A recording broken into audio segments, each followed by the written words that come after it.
Amados, eu vou tentar dar uma acelerada aqui, mas eu tenho certeza que esses testemunhos, eu entendo que nada é em vão, sabe? Não existe coincidência, existe Deus incidência. Então Deus planejou isso aqui, essas histórias, para que você tivesse a sua fé fortalecida nesse dia. Mas eu quero ler com você rapidamente o livro de Zacarias, capítulo 12, verso 8. Livro de Zacarias, capítulo 12, verso 8, que diz assim: naquele dia o Senhor protegerá os que vivem em Jerusalém, assim o mais fraco deles será como Davi, e a família de Davi será como Deus, como o anjo do Senhor que vai adiante deles. Feche seus olhos. Pai, em nome de Jesus, eu entrego esse momento a Ti. Tudo aquilo que planejei, estudei, eu entrego aos Seus pés, que seja feita a Sua vontade, no nome de Jesus, a Sua vontade, Senhor. O Senhor conhece o coração dos Teus filhos, sabe do que eles precisam, e eu peço que a Sua ministração venha ministrando o coração deles, em nome de Jesus, amém e amém. Amados, eu quero falar para você uma coisa que você certamente já ouviu. Talvez você não ouviu da sua mãe, quem sabe, mas eu ouvi bastante da minha mãe. E tem gente que até hoje ouve isso. Talvez não ouve da sua mãe, mas quem sabe ouve do seu líder, da sua avó, de alguém você ouve isso, que é uma frase muito comum, que é: você não é todo mundo. Você não é todo mundo. Uma frase simples, mas bastante reflexiva, porque há uma tendência natural, quando chegamos a um lugar, de querermos se adequar a esse lugar, de querermos ficar igual a todos ali naquele lugar. Há uma tendência da gente querer se uniformizar. E hoje, nessa noite, o Senhor nos traz essa mensagem dizendo: você não é todo mundo. Para que a gente possa estudar um pouquinho, eu quero te convidar a ler 1 Samuel capítulo 17, e a gente vai começar lá no verso 32. Um episódio muito conhecido, um episódio épico. Você reparou que o Júlio ficava andando assim, ó? E você reparou que o Hugo também ficava andando? Isso é coisa de pastor. Eita! Você começou, se o cara fica no testemunho andando para lá, andando para cá, já sabe, você já sabe. Vamos lá, 1 Samuel capítulo 17, verso 32. Davi disse a Saul: ninguém deve ficar com o coração abatido por causa desse filisteu. O teu servo irá lutar contra ele, irá e lutará contra ele. Talvez você não esteja muito familiarizado com esse episódio, mas a hora que eu te contar a história você vai entender. Aqui nós estamos vendo a batalha de Davi e Golias. Batalha essa que até hoje é citada mesmo por quem não conhece a Bíblia. Se você estiver numa reunião de empresa, onde há uma empresa pequena lutando contra uma empresa grande, alguém vai falar: é a batalha de Davi e Golias.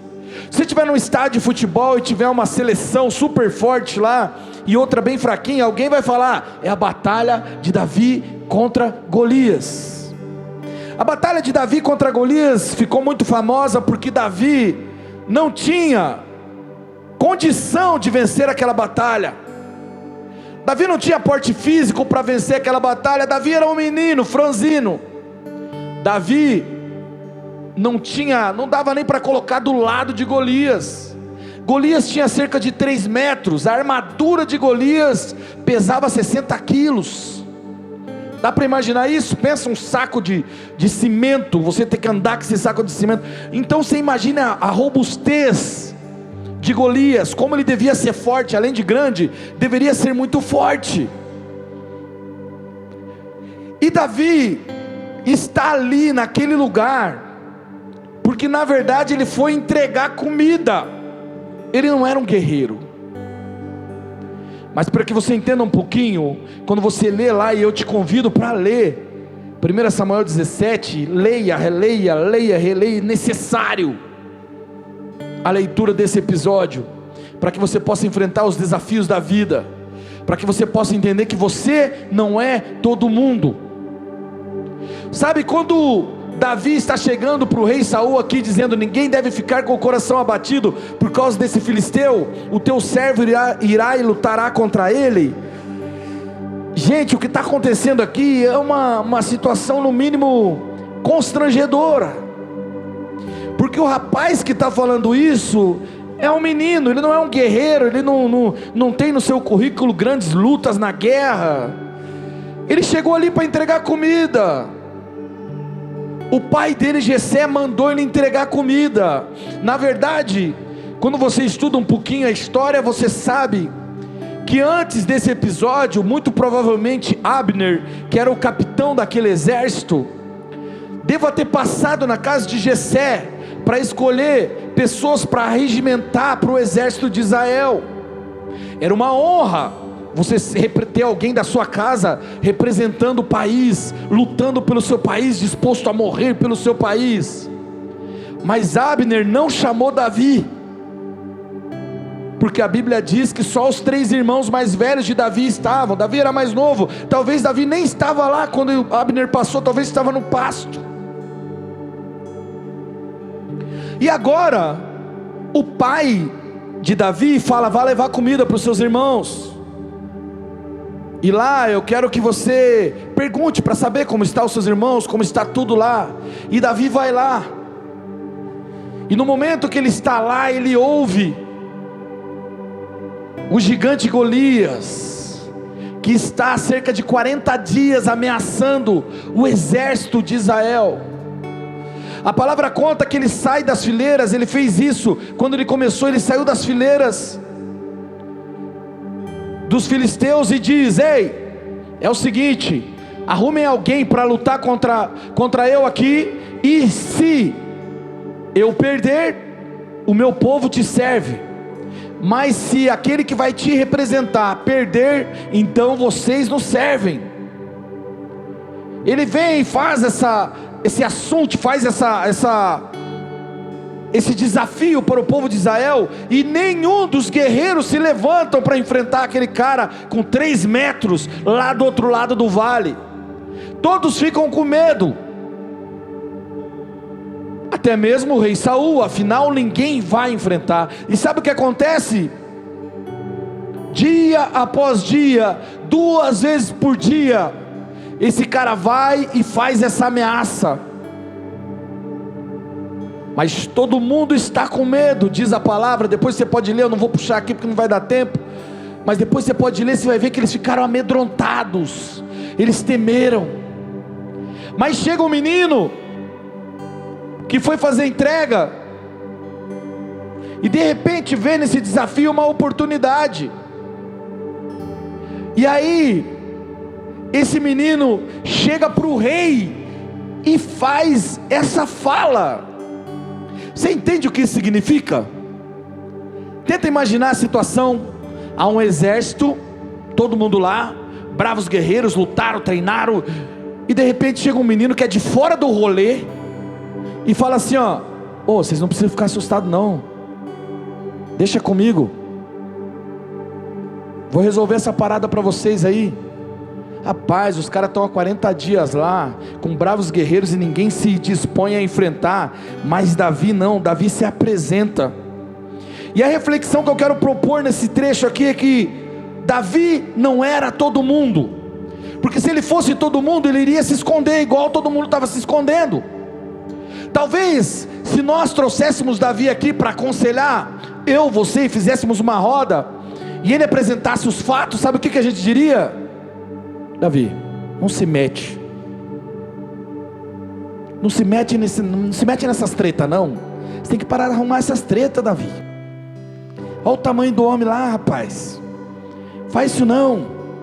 A gente falaria assim: cara, vai soar até arrogante, vai soar presunçoso você chegar para o rei e falar assim: deixa que eu resolvo.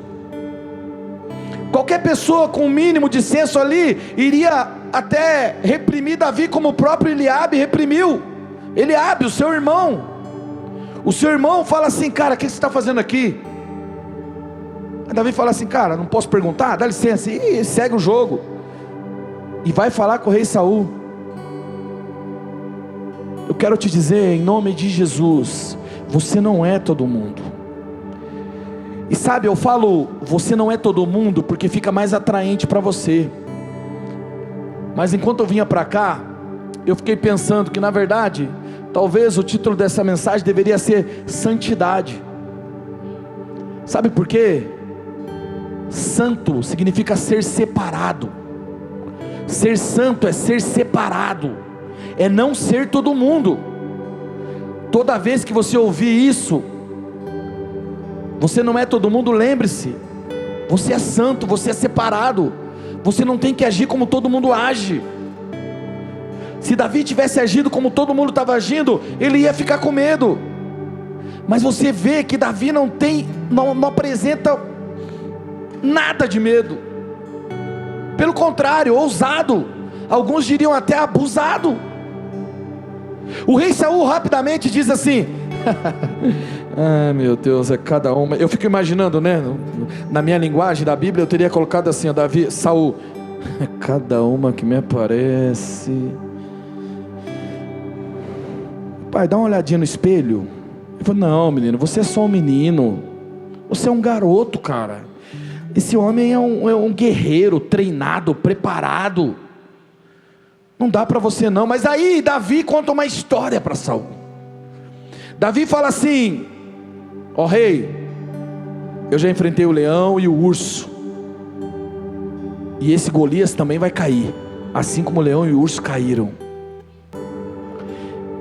E eu acho fantástico esse trecho, porque nesse trecho ele nos mostra que às vezes nós temos que contar as nossas histórias.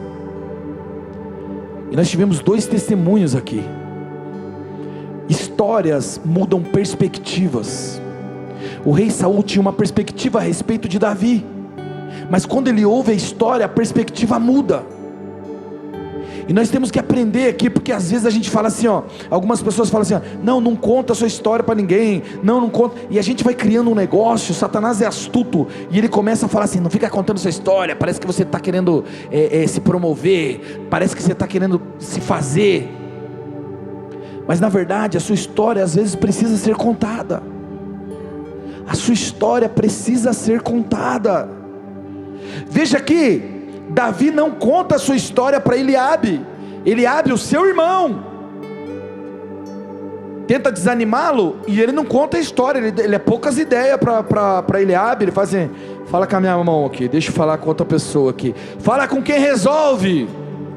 Então, além de saber que você precisa contar a sua história, você precisa saber para quem contar a sua história. Não conta a sua história para quem não pode resolver. Não conta para a sua história para alguém que pode mudar o seu destino. Aí você sai contando para qualquer um, aí as pessoas vão te desanimar, e você não vai continuar. Porque você imagine se Davi conta a história para Eliabe, e Eliabe mesmo assim, porque está ali emocionalmente ferido, porque está com o ego ferido, né, irmão? Porque ele era guerreiro, brabo, e não foi enfrentar. Agora o irmãozinho dele quer enfrentar. As pessoas que não enfrentam o desafio, não querem que você enfrente também. As pessoas que estão com medo, elas querem que você fique com medo também, porque você vai tirar eles da zona de conforto. Você chega numa empresa, sabe o que acontece quando você entra numa empresa? Veja se não é assim. Você entra feliz e faceiro, fala: nossa, essa empresa é demais, que legal, velho, nossa, é muito legal. E aí vai ter alguém lá no meio que vai falar assim: ó, legal, deixa passar 3 meses, você vai ver se é legal mesmo. Não, mas aqui, cara, você viu, eles pagam vale alimentação, eles pagam isso. Não pagam vale alimentação, porque isso aí é um vale pastel, rapaz, isso aí não dá para comprar nada. Você vai ver a hora que estiver aqui no mercado, sempre tem alguém querendo te puxar para baixo. Não, mas pelo menos aqui, o clima organizacional é top. Aí o mais desavisado fala assim: é clima organizacional, porque você não viu, aquele ar-condicionado nem funciona. Sempre tem alguém querendo te puxar para baixo. Na igreja não é assim, só empresa só. Na igreja isso não acontece não. Na igreja não vai ter ninguém querendo te desanimar, dizendo assim, não, não é assim não. Ah, ele parece legal, mas não é. Ah, esse líder aí parece bom, mas eu conheço ele, eu sei quem ele é. Sempre vai ter alguém que ficou com medo, e esse alguém não vai querer que você tome atitude, porque você tira ele da zona de conforto. Eliabe tenta tirar, tenta desanimar Davi. Agora se imagina se Davi conta a história para ele. Não, já enfrentei um leão, enfrentou os... mas o leão é o seguinte, o leão isso, o cara começa a inventar coisas. Não, o leão isso, talvez aquele leão estava machucado. Começa a te pôr dúvida. Se isso acontece, imagine, Davi fala assim, nem vou contar minha história para Saul, nem vou falar nada, cara. É verdade mesmo, Eliabe entrou na mente, alugou um triplex na mente de Davi, mas Davi não dá ideia para Eliabe. Davi fala assim, meu irmão, converse com a minha mão, siga o fluxo aqui. Aí ele vai e fala com Saul, e aí ele conta a história para Saul. E aí, a hora que ele conta a história para Saul, Saul muda a perspectiva. Saul fala, opa, rapaz, enfrentou o leão e o urso, esse moleque é abusado. Eu fico imaginando Saul assim, rapaz, 40 dias, ninguém se meteu a besta com o cara. Esse moleque chega aqui, fala que mata leão, que mata urso, eu vou deixar. Vai. E aí Saul dá a armadura dele para Davi. Davi coloca a armadura, e aí tenta andar, e a armadura é muito pesada, ele não está acostumado com a armadura. E aqui entra um outro ponto interessante, porque é muito comum, trazendo uma reflexão para nós, uma aplicação, é muito comum, às vezes a gente querer usar o que o outro tem para vencer as nossas batalhas. Sabe, às vezes a gente fica pensando, não, eu vou fazer daquele jeito, porque o fulano fez daquele jeito, então vai dar certo. Eu acho interessante porque talvez se Davi fosse um de nós, ele teria morrido. Sabe por quê? Porque ele ia pôr a armadura, ele ia ficar todo... Nossa, a armadura aqui, ó, parece a armadura do Homem de Ferro. Rapaz, se eu não der conta do Golias, a armadura dá, ela vai sozinha. Ia começar a se confiar na armadura. Eu te pergunto, com a armadura ele ia conseguir abaixar para pegar as pedras? Eu acho que não. Eu acho que ele ia querer sair na mão com o Golias, porque agora ele tem a armadura do rei. E é assim que morrem os heróis, quando começa a depositar a confiança mais no recurso do que no próprio Deus. Às vezes Deus te deu algo, e você começa a confiar tanto nisso, e esquece daquele que te deu algo. Esquece do provedor. A provisão fica mais importante que o provedor. Eu sempre falo isso aqui na oferta. Sabe, esse lance da armadura fala de identidade. Talvez todo mundo pegaria a armadura do rei e falaria, vamos embora, agora é a armadura do rei. Mas você não é todo mundo, Davi. Você é separado. Na sua casa você foi separado. Chamaram seus 3 irmãos, mas não chamaram você. Mas você é separado. Você não é todo mundo, Davi. E a Bíblia conta que Davi então fala para o rei. Ele diz assim, olha, eu não posso, eu não estou acostumado. Eu não estou acostumado. E por isso ele tira a armadura e vai do jeito que ele é, com o que ele tem.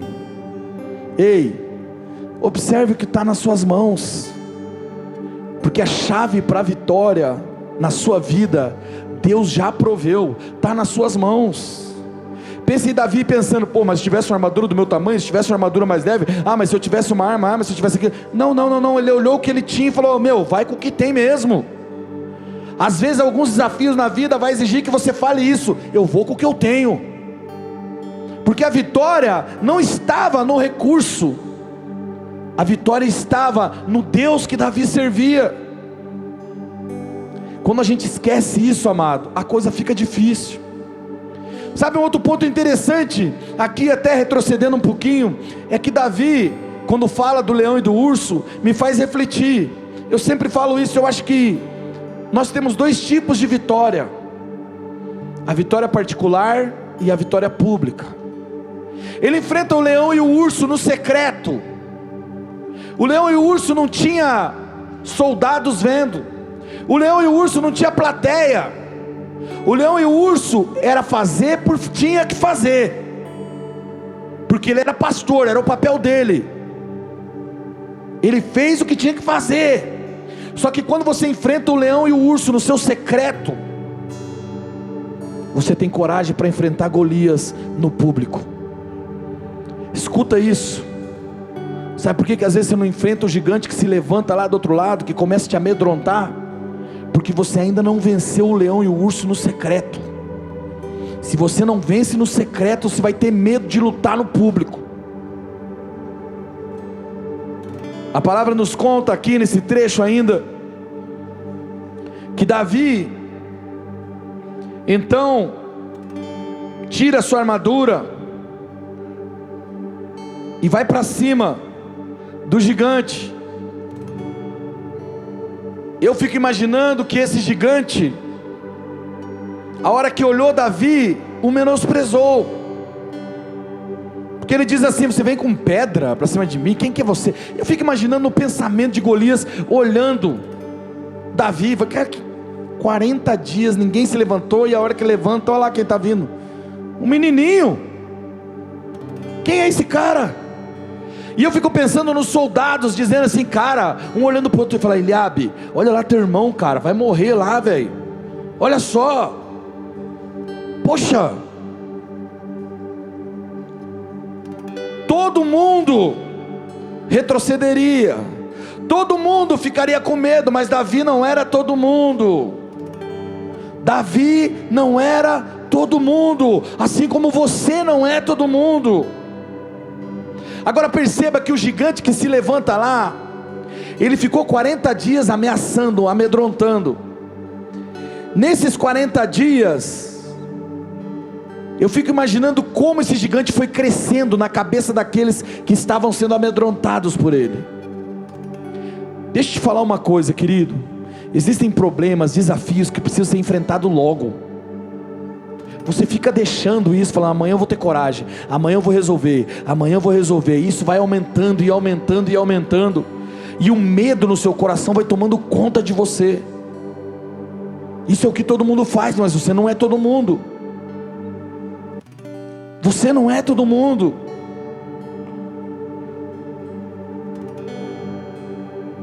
Quando eu penso em outros personagens bíblicos, como Noé, por exemplo, não vou ler aqui, mas Gênesis 6, 9, diz ali: Noé construiu a arca, toda aquela história. Noé constrói a arca apesar da incredulidade de todas as pessoas. Todo mundo não construiria a arca, é por isso que foi pedido para ele, ele constrói. Então às vezes Deus pede coisas para você que você olha para o lado, você vai, mas ninguém está fazendo. Por isso que Deus pediu para você, porque você não é todo mundo. Quando pensamos em Daniel, Daniel está lá no palácio, e está todo mundo se alimentando do banquete do rei, mas Daniel não é todo mundo, Daniel não se alimenta do banquete do rei. Você diz assim: ó, eu vou fazer porque todo mundo faz, mas você não é todo mundo. Ah, isso aqui não tem problema, porque todo mundo faz. O fato de todo mundo fazer não exclui o fato de ser pecado, o fato de ser errado. Você não é todo mundo, Deus não te chamou para ser todo mundo. Quando Davi vai indo ao encontro de Golias, Golias o menospreza. Davi vai lá, pega as pedrinhas, usa os recursos que estão ao alcance dele, e aí ele lança aquela pedra, e a pedra acerta a testa de Golias. Golias cai, você conhece o resto da história. Depois Davi vai lá, põe o pé em cima da cabeça de Golias, pega a espada do próprio Golias, mata Golias, arranca a cabeça de Golias, porque ele não era todo mundo. Ele vive essa história porque ele não era todo mundo. Você está deixando de viver os planos de Deus para a sua vida, porque você está olhando para todo mundo. Você está olhando porque o que todo mundo está fazendo. Mas o Senhor te chama para fazer algo que todo mundo não está fazendo, porque você não é todo mundo. Todo mundo estava com medo, mas você não é todo mundo. Todo mundo chamava Golias de gigante, mas você não é todo mundo. Você não vê Davi chamando Golias de gigante, porque Davi não era todo mundo.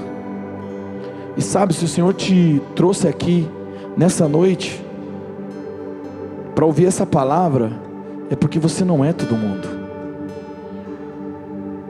Você não é todo mundo. Eu sei que você tem olhado ao redor e você pensa, está muito difícil, muitas pessoas desistiram, mas você não é todo mundo. E por isso eu queria lembrar você de um versículo muito famoso, lá em Romanos, capítulo 12, verso 2, que diz assim: não vos conformeis com esse mundo. Não vos conformeis, está dizendo para você não entrar na forma desse mundo. Se Davi tivesse se conformado com aquele cenário, ele seria só mais um escondido. Mas ele não se conforma, ele não toma forma. E o Senhor está falando para você: não tome a forma desse mundo. Ah, mas todo mundo faz. Você não é todo mundo. A sua mãe estava certa, você não é todo mundo. O verso diz: não se amoldem ao padrão deste mundo, ou não vos conformeis, dependendo da tradução, mas transforme-se pela renovação da vossa mente, para que você experimente a boa, agradável e perfeita vontade de Deus. Precisa se renovar a sua mente. Sabe o que é renovar? Tornar nova de novo. Por quê? Porque desde a sua infância você aprendeu de um jeito. Desde a sua infância você aprendeu: olha, se todo mundo tiver com medo, fica com medo também. Se todo mundo for para a esquerda, vai para a esquerda também. Amarrado. Se todo mundo for para frente, vai para frente. Todo mundo Você não é todo mundo. Para um pouquinho para pensar. Sabe, você está numa empresa, está todo mundo tomando uma atitude. Ah, vamos fazer greve. Não estou falando que sou a favor, sou contra, mas estou querendo dizer que às vezes o efeito manada faz você tomar atitudes que não estão corretas, não estão de acordo com Deus. Está todo mundo indo, eu vou. Não, pera. Eu tenho capacidade de cognição, capacidade de pensamento. Então eu vou pensar se é isso que Deus quer que eu faça. Não terceirize a sua capacidade de cognição para ninguém. Preste atenção no que eu estou falando. Eu estou falando, não é só para as pessoas que você não terceiriza para ninguém a sua capacidade de cognição. Deus te deu capacidade de pensar, então você precisa pensar, você precisa recorrer à Bíblia, precisa ouvir o que Deus está falando. Você quer terceirizar as decisões da sua vida? Você quer que alguém decida por você? Quantas vezes a pessoa vai no meu gabinete ali e ela joga alguma coisa? Os pastores estão ligados como é que é isso? Ela joga alguma coisa porque ela quer que você decida para ela. Mas nós estamos ligados no rolê. Aí a gente dá aquela jogadinha de lado assim, vai. E o que você pensa disso? Você já orou a respeito? Se você viesse aconselhar conosco, saiba, nós nunca vamos decidir por você. Nós podemos colocar posições, pode acontecer isso, pode acontecer, mas a decisão vai ser sua, porque no fim a consequência é sua. Não terceirize a sua capacidade de cognição. Se Davi tivesse terceirizado, ele iria embora, porque ele abre e fala: vai embora. Como que você tem tomado as suas decisões? Com base em todo mundo? Deus não te chamou para ser todo mundo, porque senão sua digital ia ser parecida com a de alguém. Temos mais de 7 bilhões de pessoas nesse planeta, e nenhum tem a mesma digital que o outro, que a outra pessoa. Sabe por quê? Porque você não é todo mundo. Mas talvez você tenha se conformado em algum momento da sua vida. Talvez você cansou e agora você toma a decisão na manada. Está todo mundo decidindo isso? Está todo mundo, eu vou. Mas o Senhor te chama para te lembrar: se você quiser viver a história onde você derruba o gigante, você precisa estar certo que você não é todo mundo. Levante-se do seu lugar.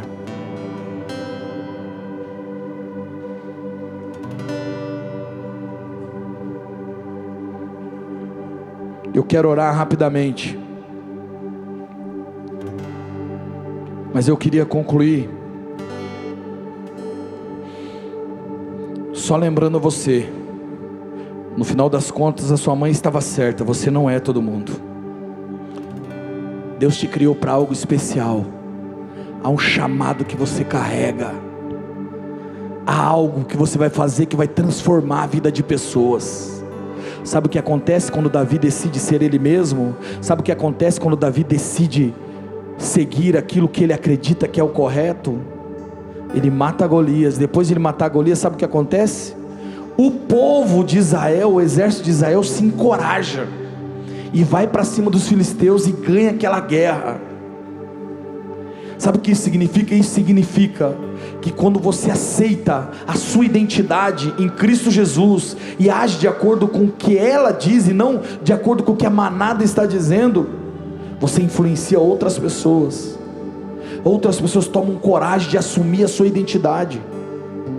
O Senhor te trouxe aqui nessa noite por um motivo, para te dizer que você é especial, filho, filha, para te dizer que Ele te ama e que Ele tem um plano para a tua vida. Eu fico de olho em tudo que acontece no culto, no dia de culto, e eu acho que tudo é Deus falando comigo de alguma maneira, e eu sei, tenho certeza absoluta que aqui nesse lugar há pessoas desviadas do caminho, há pessoas que deixaram o seu chamado, há pessoas que achavam que estava muito difícil e resolveu fazer como todo mundo, mas Deus te trouxe aqui para te dizer, como diz ali em Zacarias 12:8, Ele te trouxe aqui para dizer assim: olha, eu vou proteger vocês, e é o seguinte, naquele dia, o mais fraco aqui entre nós, será como esse Davi. A palavra diz, o profeta está dizendo, o mais fraco que está aqui, será como Davi. Então, em nome de Jesus, se você está aqui nessa casa, e eu não vou me estender, e eu sei que talvez haja algumas pessoas que ainda não aceitaram Jesus, mas eu sinto muito forte no coração de pessoas que estão desviadas. Reparou os 2 testemunhos? Isso não é em vão, gente. Isso não é em vão. Tem pessoas aqui que estão desviadas, que estão longe do caminho do Senhor, e talvez nesse momento você está dizendo assim: ó, eu não estou desviado, eu só não estou indo na igreja. É mesmo? Consulta qual foi a última vez que você orou, a última vez que você leu a Bíblia, a última vez que você parou para adorar Jesus. Ah, mas todo mundo faz isso. Você não é todo mundo. Então eu quero te fazer um convite, porque eu sei que o Senhor te trouxe aqui nessa noite, e por isso eu quero te perguntar em nome de Jesus, se esse não é o dia que o Senhor escolheu para se reconciliar com você, se esse não é o dia que Ele te trouxe aqui para te mostrar que Ele continua te amando, e que você não é todo mundo, que você pode voltar, que Ele está de braços abertos para você, que Ele continua querendo mudar a sua história. Você é especial. Ele marcou um encontro com você aqui nessa noite, para te convidar para voltar para casa.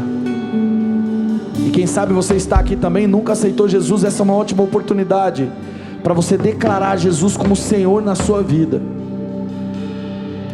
E para que isso aconteça, eu vou te falar o que vai acontecer. Eu vou pedir para você erguer a sua mão, e você vai levantar a sua mão bem alto, publicamente, dizendo assim: eu me rendo ao Senhor Jesus. Levante a sua mão bem alto se você é essa pessoa. Ei, caravassore candaramas. Ei, Ele te escolheu, Ele te escolheu. Olha quantas pessoas aceitando, voltando para Jesus nessa noite. Ele te escolheu, Ele te escolheu, Ele te trouxe de volta. Ei! Você que levantou a sua mão, ouça, nesse dia, registre, anote depois no seu celular, no caderno, porque nesse dia, um filho volta à vida, uma filha volta à vida. Ele separou esse dia para você, Ele separou esse dia para que você pudesse voltar a Ele, dizendo: você não é todo mundo, você não precisa agir como as pessoas estão agindo à sua volta, você não é todo mundo. E você vai repetir essa oração comigo. Levante sua mão de novo, bem alto para mim te ver. Glória a Deus, você que está aceitando ou voltando para Jesus, levante sua mão bem alto, deixa eu te ver. Olha quantas pessoas, aleluia, louvado seja o Senhor. Eu vou contar, hoje eu vou contar. Deixa eu contar para envergonhar o inferno, em nome de Jesus. Eu tenho aqui uma pessoa, 2, 3, 4, 5, 6, 7, 8, 9, 10, 11, 12, 13, 14, 15, 16, 17, 18, 19, 20, 21, 22, 23, 24, 25, 26, 27, 28, 29, 30, 31 pessoas, 32, 33 pessoas aceitando a Jesus nessa noite. É para glorificar de pé. O Senhor separou essa noite para vocês. O Senhor separou essa noite para você. Ei, dá uma salva de palmas bem forte, igreja. Ei, hoje houve salvação nessa casa. Ei, Rabassore Candarabás. O Senhor irá restituir tudo aquilo que foi roubado. O Senhor irá restituir tudo aquilo que foi roubado. Repete essa oração comigo, a igreja vai repetir com você. Senhor Jesus, Senhor Jesus, Senhor Jesus, Senhor Jesus, eu te aceito como meu Senhor e Salvador. Escreve o meu nome no livro da vida, e me permita viver os teus planos, em nome de Jesus. Amém e amém. Deixa eu orar por você. Fica com a mão levantada, você que está voltando para Jesus, que aceitou Jesus. Pai, em nome de Jesus, olha para essas vidas. Eu quero exercer, Senhor, aquilo que o Senhor diz a Pedro: aquilo que ligarmos na terra será ligado no céu. Em nome de Jesus, eu quero ligá-los agora como família, representando, Senhor, a Igreja Bola de Neve, mas não só a Igreja Bola de Neve, o reino de Deus nessa terra. Que eles sejam ligados como família e sejam feitos filhos de Deus, em nome de Jesus. Amém e amém. Glória a Deus. Dá uma salva de palmas bem forte.